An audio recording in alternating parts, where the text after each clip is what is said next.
കാസർഗോഡ് ചെറുവത്തൂർ മയിച്ചയിൽ ക്ഷേത്ര ഓഡിറ്റോറിയത്തിൽ പ്രവർത്തിക്കുന്ന സർക്കാർ LP സ്കൂളിൽ ഇത്തവണ പ്രവേശനം നേടിയത് വെറും 4 കുട്ടികൾ. സ്കൂളിന് പുതിയ കെട്ടിടം നിർമ്മിക്കാത്തതും വേണ്ടത്ര സൗകര്യങ്ങൾ ഒരുക്കാത്തതുമാണ് കുട്ടികൾ കുറയാനുള്ള കാരണം.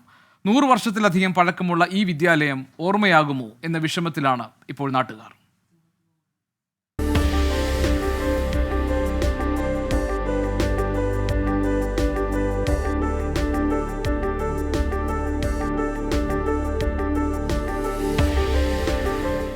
ഓരോ വർഷം കഴിയുന്തോറും സ്കൂളിൽ കുട്ടികളുടെ എണ്ണം കുറയുകയാണ്.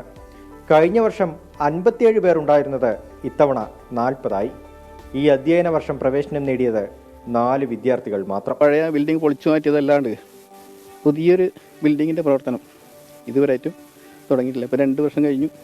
അപ്പോൾ ഇപ്പം വീണ്ടും ഞങ്ങൾക്കൊരു റിക്വസ്റ്റ് തന്നിട്ടുണ്ട്, ഒരു വർഷത്തേക്ക് കൂടി ഓഡിറ്റോറിയം അനുവദിച്ചു തരണം. കുട്ടികളുടെ എണ്ണം ഓരോ വർഷം കുറഞ്ഞു വരികയാണ്. കാരണം ഇങ്ങനെ ഒരു ബിൽഡിംഗ് ഇല്ലാത്തതുകൊണ്ട് ആരും ഇവിടെ ചേർക്കാൻ വേണ്ടി ഇഷ്ടപ്പെടുന്നില്ല. 2 വർഷം മുൻപ് പൊളിച്ചിട്ട സ്കൂളിന് പകരം കെട്ടിടം നിർമ്മിക്കാത്തതാണ് മയിച്ച ഗവൺമെൻറ് LP സ്കൂൾ നേരിടുന്ന പ്രധാന വെല്ലുവിളി. കെട്ടിട നിർമ്മാണത്തിനായി 3 കോടി രൂപ സർക്കാർ നീക്കിവെച്ചെങ്കിലും ടെൻഡർ നടപടികൾ ഇതുവരെ തുടങ്ങിയിട്ടില്ല. ഈ സ്കൂളിൻ്റെ കെട്ടിടം ഇല്ലാത്ത പ്രശ്നമാണ് ഇങ്ങനെ കുട്ടികൾ കുറഞ്ഞു വരുന്നത്. ഇനി തുടർന്നങ്ങോട്ട് കുട്ടികളെ അയക്കാൻ വേണ്ടി രക്ഷിതാക്കൾ തയ്യാറാകുന്നില്ല. കാരണം ഇവിടെ ഈ അമ്പലത്തിൽ ഉത്സവങ്ങൾ നടക്കുമ്പോഴും അടിയന്തരാധികാരങ്ങൾ നടക്കുമ്പോഴും സ്കൂളിന് അവധി കൊടുക്കേണ്ട അവസ്ഥയാണ് ഇന്നുള്ളത്. ഈ സ്കൂൾ ഓഡിറ്റോറിയത്തിലേക്ക് മാറ്റിയിട്ട് 3 വർഷം പൂർത്തിയായി. ഇവിടെ സ്വന്തമായി ബിൽഡിങ്ങും ഇല്ല, യാത്രാ സൗകര്യം ഇല്ല. കെട്ടിടം പൊളിച്ചതോടെ കുട്ടികൾ പെരുവഴിയിലായി. ഇത് കണ്ട വയൽക്കര ക്ഷേത്രം ഭാരവാഹികൾ ഓഡിറ്റോറിയം തുറന്നുകൊടുത്തു. പക്ഷേ 3-ാം വർഷത്തിലേക്ക് കടക്കുമ്പോഴും പുതിയ കെട്ടിടം അധ്യാപകരുടെയും കുട്ടികളുടെയും സ്വപ്നം മാത്രമാവുകയാണ്. ഒരുപാട് ഞങ്ങൾ ഒരുപാട് സ്ഥാപനങ്ങൾ ഇങ്ങനെ കയറി ഇറങ്ങി എന്നല്ലാതെ ഒരു മാറ്റവും ഇതിനുണ്ടായില്ല. ഇവിടെ ഉത്സവം നടക്കുന്ന സമയത്ത് വളരെ ബുദ്ധിമുട്ടാണ്.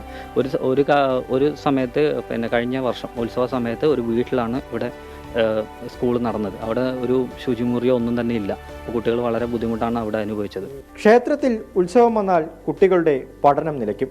എത്രയും വേഗം സ്കൂളിന് പുതിയ കെട്ടിടം നിർമ്മിക്കണമെന്നാണ് ഉയരുന്ന ആവശ്യം.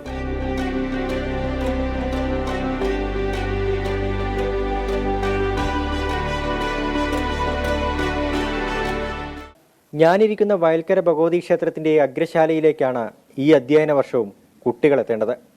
100 വർഷത്തെ പാരമ്പര്യം പേറുന്ന ഈ വിദ്യാലയത്തിൽ ഇത്തവണ പ്രവേശനം നേടിയത് വെറും 4 വിദ്യാർത്ഥികൾ മാത്രമാണ്. ഇങ്ങനെ പോയാൽ ഒരു നാടിൻ്റെ സ്വത്വം വെറും ഓർമ്മ മാത്രമാകും. അഭിലാഷ് പള്ളിക്കരയ്ക്കൊപ്പം അരുൺ പാറക്കൽ, 24 കാസർഗോഡ്. വിധി ദിനത്തിൽ 24 മാജിക് ജൂൺ 4-ാം തീയതി ചൊവ്വാഴ്ച രാവിലെ 5 മണി മുതൽ 24-ൽ.